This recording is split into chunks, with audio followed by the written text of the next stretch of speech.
شروع اللہ کے نام سے جو بڑا مہربان نہایت رحم والا ہے۔ اے محمد صلی اللہ علیہ وآلہ وسلم، مجاہد لوگ تم سے غنیمت کے مال کے بارے میں دریافت کرتے ہیں کہ کیا حکم ہے؟ کہہ دو کہ غنیمت خدا اور اس کے رسول کا مال ہے، تو خدا سے ڈرو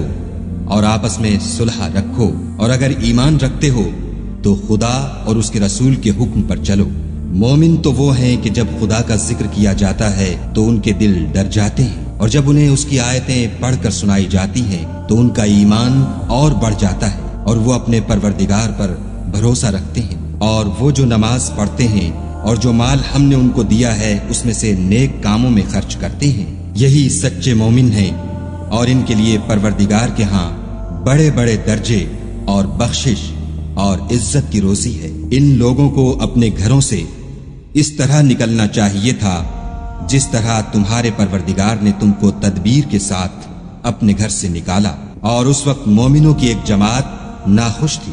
وہ لوگ حق بات میں اس کے ظاہر ہوئے پیچھے تم سے جھگڑنے لگے، گویا موت کی طرف دھکیلے جاتے ہیں اور اسے دیکھ رہے ہیں۔ اور اس وقت کو یاد کرو جب خدا تم سے وعدہ کرتا تھا کہ ابو سفیان اور ابو جہل کے 2 گروہوں میں سے ایک گروہ تمہارا مسخر ہو جائے گا، اور تم چاہتے تھے کہ جو قافلہ بے شان و شوکت یعنی بے ہتھیار ہے وہ تمہارے ہاتھ آ جائے، اور خدا چاہتا تھا کہ اپنے فرمان سے حق کو قائم رکھے اور کافروں کی جڑ کاٹ کر پھینک دے، تاکہ سچ کو سچ اور جھوٹ کو جھوٹ کر دے۔ گو مشرک ناخوش ہی ہوں۔ جب تم اپنے پروردگار سے فریاد کرتے تھے تو اس نے تمہاری دعا قبول کر لی اور فرمایا کہ تسلی رکھو، ہم 1000 فرشتوں سے جو ایک دوسرے کے پیچھے آتے جائیں گے تمہاری مدد کریں گے۔ اور اس مدد کو خدا نے محض بشارت بنایا تھا کہ تمہارے دل اس سے اطمینان حاصل کریں، اور مدد تو اللہ ہی کی طرف سے ہے،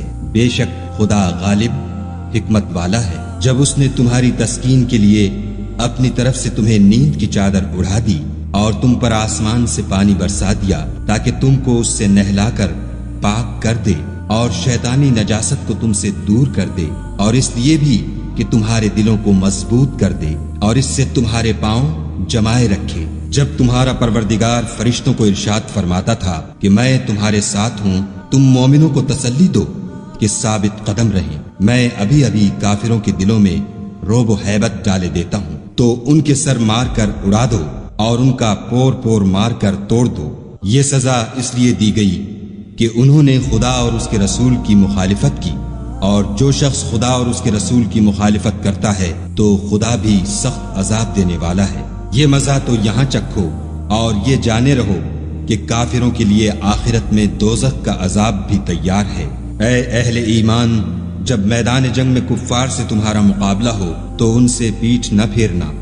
اور جو شخص جنگ کے روز اس صورت کے سوا کہ لڑائی کے لیے کنارے کنارے چلے، یعنی حکمت عملی سے دشمن کو مارے یا اپنی فوج میں جا ملنا چاہے، ان سے پیٹھ پھیرے گا تو سمجھو کہ وہ خدا کے غضب میں گرفتار ہو گیا، اور اس کا ٹھکانہ دوزخ ہے، اور وہ بہت ہی بری جگہ ہے۔ تم لوگوں نے ان کفار کو قتل نہیں کیا بلکہ خدا نے انہیں قتل کیا، اور اے محمد صلی اللہ علیہ وآلہ وسلم، جس وقت تم نے کنکریاں پھینکی تھیں تو وہ تم نے نہیں پھینکی تھیں بلکہ اللہ نے پھینکی تھیں۔ اس سے یہ غرض تھی کہ مومنوں کو اپنے احسانوں سے اچھی طرح آزما لے، بے شک خدا سنتا جانتا ہے۔ بات یہ ہے، کچھ شک نہیں کہ خدا کافروں کی تدبیر کو کمزور کر دینے والا ہے۔ کافروں، اگر تم محمد صلی اللہ علیہ وآلہ وسلم پر فتح چاہتے ہو تو تمہارے پاس فتح آ چکی۔ دیکھو، اگر تم اپنے افعال سے باز آ جاؤ تو تمہارے حق میں بہتر ہے، اور اگر پھر نافرمانی کرو گے تو ہم بھی پھر تمہیں عذاب کریں گے، اور تمہاری جماعت خواہ کتنی ہی کثیر ہو تمہارے کچھ بھی کام نہ آئے گی، اور خدا تو مومنوں کے ساتھ ہے۔ اے ایمان والو، خدا اور اس کے رسول کے حکم پر چلو اور اس سے روگردانی نہ کرو، اور تم سنتے ہو، اور ان لوگوں جیسے نہ ہونا جو کہتے ہیں کہ ہم نے حکم خدا سن لیا مگر حقیقت میں نہیں سنتے۔ کچھ شک نہیں کہ خدا کے نزدیک تمام جانداروں سے بدتر بہرے گونگے ہیں جو کچھ نہیں سمجھتے، اور اگر خدا ان میں نیکی کا مادہ دیکھتا تو ان کو سننے کی توفیق بخشتا، اور اگر بغیر صلاحیت ہدایت کے سماعت دیتا تو وہ منہ پھیر کر بھاگ جاتے۔ مومنو، خدا اور اس کے رسول کا حکم قبول کرو، جبکہ رسول خدا تمہیں ایسے کام کے لیے بلاتے ہیں جو تم کو زندگی جاوداں بخشتا ہے، اور جان رکھو کہ خدا آدمی اور اس کے دل کے درمیان حائل ہو جاتا ہے، اور یہ بھی کہ تم سب اس کے روبرو جمع کیے جاؤ گے، اور اس فتنے سے ڈرو جو خصوصیت کے ساتھ انہی لوگوں پر واقع نہ ہوگا جو تم میں گناہ گار ہیں، اور جان رکھو کہ خدا سخت عذاب دینے والا ہے۔ اور اس وقت کو یاد کرو جب تم زمین مکہ میں قلیل اور ضعیف سمجھے جاتے تھے اور ڈرتے رہتے تھے کہ لوگ تمہیں اڑا نہ لے جائیں، یعنی بے خانماں نہ کر دیں، تو اس نے تم کو جگہ دی اور اپنی مدد سے تم کو تقویت بخشی اور پاکیزہ چیزیں کھانے کو دیں تاکہ اس کا شکر کرو۔ اے ایمان والو، نہ تو خدا اور رسول کی امانت میں خیانت کرو اور نہ اپنی امانتوں میں خیانت کرو، اور تم ان باتوں کو جانتے ہو، اور جان رکھو کہ تمہارا مال اور اولاد بڑی آزمائش ہے، اور یہ کہ خدا کے پاس نیکیوں کا بڑا ثواب ہے۔ مومنو، اگر تم خدا سے ڈرو گے تو وہ تمہارے لیے امر فارغ پیدا کر دے گا، یعنی تم کو ممتاز کر دے گا اور تمہارے گناہ مٹا دے گا اور تمہیں بخش دے گا، اور خدا بڑے فضل والا ہے۔ اور اے محمد صلی اللہ علیہ وآلہ وسلم، اس وقت کو یاد کرو جب کافر لوگ تمہارے بارے میں چال چل رہے تھے کہ تم کو قید کر دیں یا جان سے مار دیں یا وطن سے نکال دیں، تو ادھر تو وہ چال چل رہے تھے اور ادھر خدا چال چل رہا تھا، اور خدا سب سے بہتر چال چلنے والا ہے۔ اور جب ان کو ہماری آیتیں پڑھ کر سنائی جاتی ہیں تو کہتے ہیں یہ کلام ہم نے سن لیا ہے، اگر ہم چاہیں تو اسی طرح کا کلام ہم بھی کہہ دیں، اور یہ ہے ہی کیا، صرف اگلے لوگوں کی حکایتیں ہیں۔ اور جب انہوں نے کہا کہ اے خدا، اگر یہ قرآن تیری طرف سے برحق ہے تو ہم پر آسمان سے پتھر برسا یا کوئی اور تکلیف دینے والا عذاب بھیج۔ اور خدا ایسا نہ تھا کہ جب تک تم ان میں تھے انہیں عذاب دیتا، اور نہ ایسا تھا کہ وہ بخشش مانگے اور انہیں عذاب دے۔ اور اب ان کے لیے کون سی وجہ ہے کہ وہ انہیں عذاب نہ دے، جبکہ وہ مسجد محترم میں نماز پڑھنے سے روکتے ہیں، اور وہ اس مسجد کے متولی بھی نہیں ہیں، اس کے متولی تو صرف پرہیزگار ہیں، لیکن ان میں کے اکثر نہیں جانتے۔ اور ان لوگوں کی نماز خانہ کعبہ کے پاس سیٹیاں اور تالیاں بجانے کے سوا کچھ نہ تھی۔ تو تم جو کفر کرتے تھے اب اس کے بدلے عذاب کا مزہ چکھو۔ جو لوگ کافر ہیں اپنا مال خرچ کرتے ہیں کہ لوگوں کو خدا کے رستے سے روکیں، سو ابھی اور خرچ کریں گے، مگر آخر وہ خرچ کرنا ان کے لیے موجب افسوس ہوگا، اور وہ مغلوب ہو جائیں گے، اور کافر لوگ دوزخ کی طرف ہانکے جائیں گے، تاکہ خدا پاک سے ناپاک کو الگ کر دے اور ناپاک کو ایک دوسرے پر رکھ کر ایک ڈھیر بنا دے، پھر اس کو دوزخ میں ڈال دے۔ یہی لوگ خسارہ پانے والے ہیں۔ اے پیغمبر صلی اللہ علیہ وآلہ وسلم، کفار سے کہہ دو کہ اگر وہ اپنے افعال سے باز آ جائیں تو جو ہو چکا وہ انہیں معاف کر دیا جائے گا، اور اگر پھر وہی حرکات کرنے لگیں گے تو اگلے لوگوں کا جو طریق جاری ہو چکا ہے وہی ان کے حق میں برتا جائے گا۔ اور ان لوگوں سے لڑتے رہو یہاں تک کہ فتنہ یعنی کفر کا فساد باقی نہ رہے اور دین سب خدا ہی کا ہو جائے، اور اگر باز آ جائیں تو خدا ان کے کاموں کو دیکھ رہا ہے، اور اگر روگردانی کریں تو جان رکھو کہ خدا تمہارا حمایتی ہے، اور وہ خوب حمایتی اور خوب مددگار ہے۔ اور جان رکھو کہ جو چیز تم کفار سے لوٹ کر لاؤ اس میں سے 5واں حصہ خدا کا اور اس کے رسول کا اور اہل قرابت کا اور یتیموں کا اور محتاجوں کا اور مسافروں کا ہے۔ اگر تم خدا پر اور اس نصرت پر ایمان رکھتے ہو جو حق و باطل میں فرق کرنے کے دن یعنی جنگ بدر میں جس دن دونوں فوجوں میں مٹھ بھیڑ ہو گئی اپنے بندے محمد صلی اللہ علیہ وآلہ وسلم پر نازل فرمائی، اور خدا ہر چیز پر قادر ہے۔ جس وقت تم مدینے سے قریب کے ناکے پر تھے اور کافر بعید کے ناکے پر، اور قافلہ تم سے نیچے اتر گیا تھا، اور اگر تم جنگ کے لیے آپس میں قرارداد کر لیتے تو وقت معین پر جمع ہونے میں تقدیم و تاخیر ہو جاتی، لیکن خدا کو منظور تھا کہ جو کام ہو کر رہنے والا تھا اسے کر ہی ڈالے، تاکہ جو مرے بصیرت پر یعنی یقین جان کر مرے، اور جو جیتا رہے وہ بھی بصیرت پر یعنی حق پہچان کر جیتا رہے۔ اور کچھ شک نہیں کہ خدا سنتا جانتا ہے۔ اس وقت خدا نے تمہیں خواب میں کافروں کو تھوڑی تعداد میں دکھایا، اور اگر بہت کر کے دکھاتا تو تم لوگ جی چھوڑ دیتے اور جو کام درپیش تھا اس میں جھگڑنے لگتے، لیکن خدا نے تمہیں اس سے بچا لیا، بے شک وہ سینوں کی باتوں تک سے واقف ہے۔ اور اس وقت جب تم ایک دوسرے کے مقابل ہوئے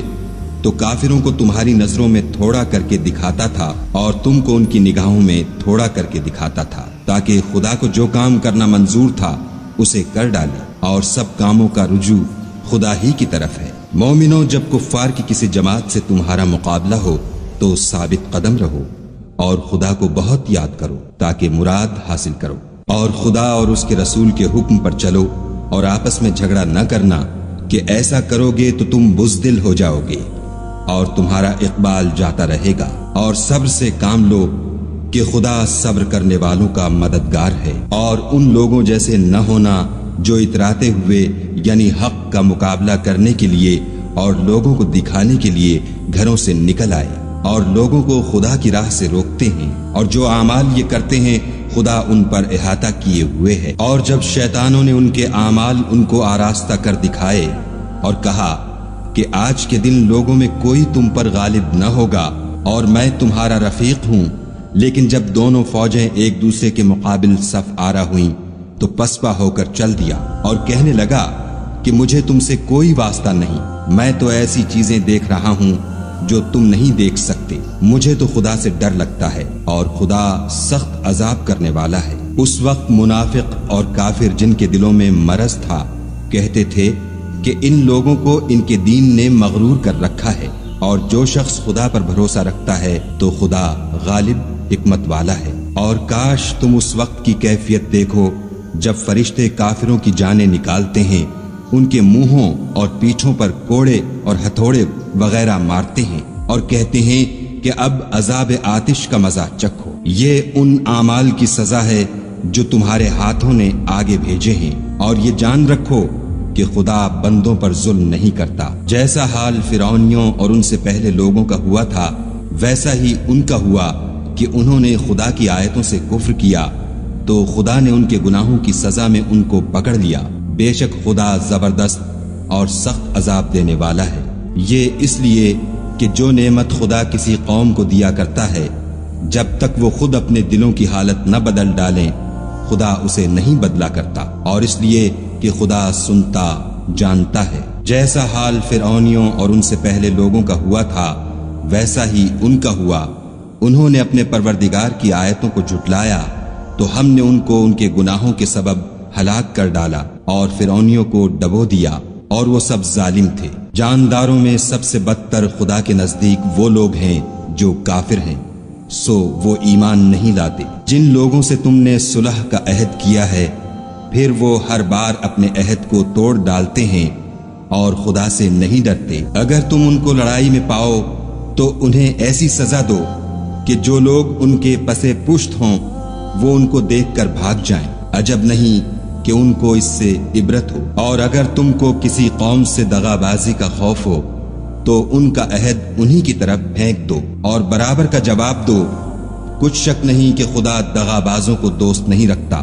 اور کافر یہ نہ خیال کریں کہ وہ بھاگ نکلے ہیں، وہ اپنی چالوں سے ہم کو ہرگز عاجز نہیں کر سکتے۔ اور جہاں تک ہو سکے فوج کی جمعیت کے زور سے اور گھوڑوں کے تیار رکھنے سے ان کے مقابلے کے لیے مستعد رہو، کہ اس سے خدا کے دشمنوں اور تمہارے دشمنوں اور ان کے سوا اور لوگوں پر جن کو تم نہیں جانتے اور خدا جانتا ہے ہیبت بیٹھی رہے گی، اور تم جو کچھ راہ خدا میں خرچ کرو گے اس کا ثواب تم کو پورا پورا دیا جائے گا اور تمہارا ذرا نقصان نہ کیا جائے گا۔ اور اگر یہ لوگ صلح کی طرف مائل ہوں تو تم بھی اس کی طرف مائل ہو جاؤ اور خدا پر بھروسہ رکھو، کچھ شک نہیں کہ وہ سب کچھ سنتا اور جانتا ہے۔ اور اگر یہ چاہیں کہ تم کو فریب دیں تو خدا تمہیں کفایت کرے گا، وہی تو ہے جس نے تم کو اپنی مدد سے اور مسلمانوں کی جمعیت سے تقویت بخشی اور ان کے دلوں میں الفت پیدا کر دی، اور اگر تم دنیا بھر کی دولت خرچ کرتے تب بھی ان کے دلوں میں الفت پیدا نہ کر سکتے، مگر خدا ہی نے ان میں الفت ڈال دی، بے شک وہ زبردست اور حکمت والا ہے۔ اے نبی، خدا تم کو اور مومنوں کو جو تمہارے پیرو ہیں کافی ہے۔ اے نبی، مسلمانوں کو جہاد کی ترغیب دو۔ اگر تم میں 20 آدمی ثابت قدم رہنے والے ہوں گے تو 200 کافروں پر غالب رہیں گے، اور اگر 100 ایسے ہوں گے تو 1000 پر غالب رہیں گے، اس لیے کہ کافر ایسے لوگ ہیں کہ کچھ بھی سمجھ نہیں رکھتے۔ اب خدا نے تم پر سے بوجھ ہلکا کر دیا اور معلوم کر لیا کہ ابھی تم میں کسی قدر کمزوری ہے، پس اگر تم میں 100 ثابت قدم رہنے والے ہوں گے تو 200 پر غالب رہیں گے، اور اگر 1000 ہوں گے تو خدا کے حکم سے 2000 پر غالب رہیں گے، اور خدا ثابت قدم رہنے والوں کا مددگار ہے۔ پیغمبر کو شایع نہیں کہ اس کے قبضے میں قیدی رہیں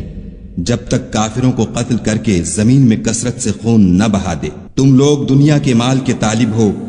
اور خدا آخرت کی بھلائی چاہتا ہے، اور خدا غالب حکمت والا ہے۔ اگر خدا کا حکم پہلے نہ ہو چکا ہوتا تو جو فدیہ تم نے لیا ہے اس کے بدلے تم پر بڑا عذاب نازل ہوتا۔ تو جو مال غنیمت تمہیں ملا ہے اسے کھاؤ